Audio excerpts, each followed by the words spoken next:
Hi, thanks for tuning in. I'm Selena and welcome to my channel. Here, I'll be sharing valuable insights into the Singapore property market to help you stay informed and make smarter decisions. If you like what you find, please like and subscribe and share it with your friends and family. Today, I'm going to dive into this interesting topic of how to rent when buying new launch.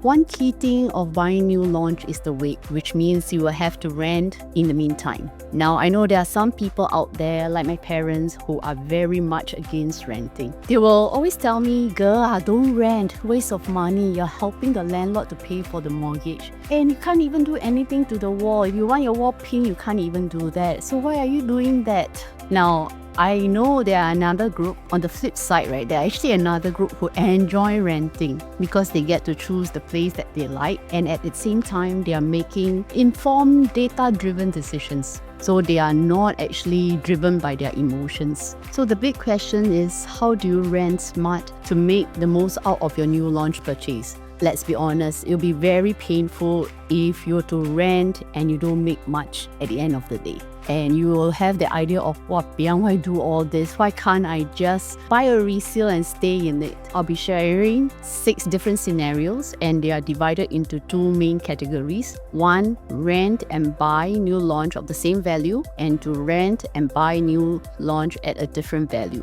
So the scenarios, each scenario will actually be rated on a 5-star scale, with 5 stars being the best strategies. Okay, scenario 1. This is where you buy a new launch and you rent one that is of the same value here. And in this case, we are talking about the value of 1.8. Okay, so as you can see from the screen, right? Buying an Amber Park after Beda plus study at 1.8 and you sold it at 1.8. You bought it in May 2019 at 1.8 and you sold it in 2024 at 2.1, making a profit of 348,000. So because you bought Amber Park, you will have to rent. And because you like District 15 so much, right? You actually rent Silver Sea and you do a rental every year. Every year, 4,500 for the first year, and then 4,000 for the second year, and 4,700 so on for the next few years until you collect your key for Amber Park. The total rental for Silver Sea actually comes to 260,000, and this of course eats into your profit, right, of 348,000, giving you a net profit of 87,800. Well, there's still a profit, but in a way I still think that it's a bit sad. Why I say so is because it actually can't cover your stamp duty and other expenses. And this strategy, I say, is not a good strategy. No doubt you make 87,000 because you didn't strategize your renter here. Okay, you didn't strategize. What I mean is, if you know the market is going down, renter is on the downtrend, you should actually sign a longer lease. So it's actually very easy to judge whether renter is on the downtrend or uptrend. A good agent will be able to advise you to sign a long lease or a short lease.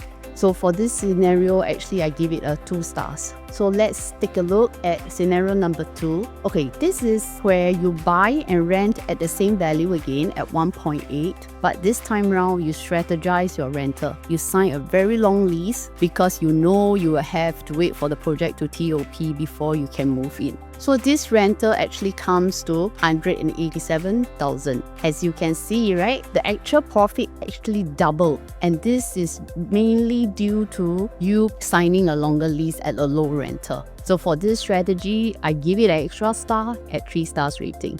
So for this strategy, it's not bad, but actually not fantastic. Why I say so is because there is still some emotions when you purchase Amber Park, because you're planning to move into Amber Park in a way, because you're renting one Amber and then you're just waiting for Amber Park to TOP and then you move in, even though you know that there are areas outskirts where you can actually make more. So let's move on to scenario number 3. Scenario number 3 is actually, again, you buy at 1.8 and then you rent at 1.8, but this is actually the best scenario out of the 3 because you buy without emotions. You don't care whether it's in Jurong, Woodlands, Hougang, you just want to make that big profit. So in this case, I picked Riverfront. It's in Hougang, a 4-bedder, and you bought it at 1.8.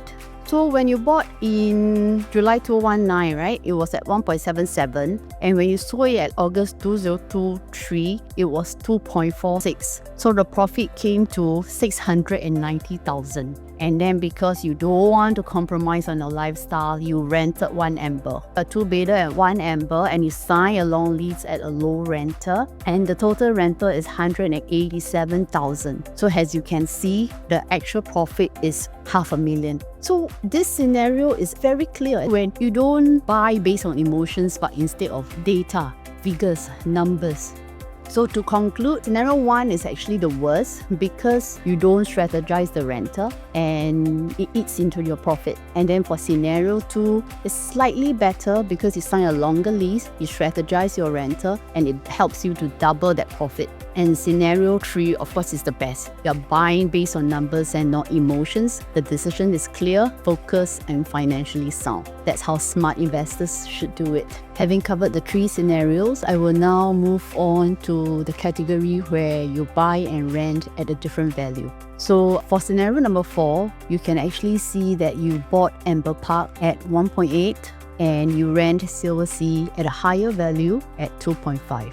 So for this scenario, I rated it 5 red stars. That means it's a very lousy strategy. From here, you can see that the project that you selected is wrong and the renter that you sign up is also wrong. So to put it simply, right, this method is actually very much like you earn 10k and you are spending 14k. So this strategy wouldn't work in the long run. You actually spend all the profit during that 4 years while you were renting. You enjoy your lifestyle, but then the return took a hit later on. So you can see there's not much profit at the end of the 4 years. Let's move on to scenario number 5. Scenario number 5 is very much like scenario number 2. Why I've put it in here, I've changed the product this time. The renting part, I've changed it to the S-Star. It's still of the same value as what you bought for Amber Park 1.8, and I've put it in here because I want to show you the difference where you strategize your rental and you don't strategize your rental. So in this case, you can see the actual profit is 132,000. Let's move on to scenario number 6. This strategy, I've given it a 5-star. This is the best strategy because there's no emotion involved in buying and you actually bought into a different district. You bought Key Residence at 1.6 and you rent 8 River Suite. The value is 760,000 and you sign a long lease at a low renter. So the profit after netting off renter, right, the profit actually turned out to be 462,000. This is a very good profit. So let me just clarify. I'm not saying that because you want to make the moves out of your new launch, you should always choose a 1-bedder, 2-bedder for renting for own stay purpose. As you make more from your new launch, you should upgrade on your rental unit as well. So it's very much like getting a promotion. Once you get your promotion, you want to buy a better car, a bigger car, you should do that. So my advice actually is get clear on your priority. Do you want to make money or do you want to have that dream lifestyle? I mean, it's normal. It's normal for most of my buyers actually come to me and say, I want my home to make money and at the same time, I want to stay in debt. So my advice to them is, that's fine, but be prepared that the amount of profit that you can make could be something like in scenario 2, okay? Because you buy into using your emotions. So it's not a data numbers driven decision. So that's all for my sharing today. Thanks for tuning in. If you found this to be helpful, please like and subscribe and share it with your friends and family. Thank you. Bye-bye.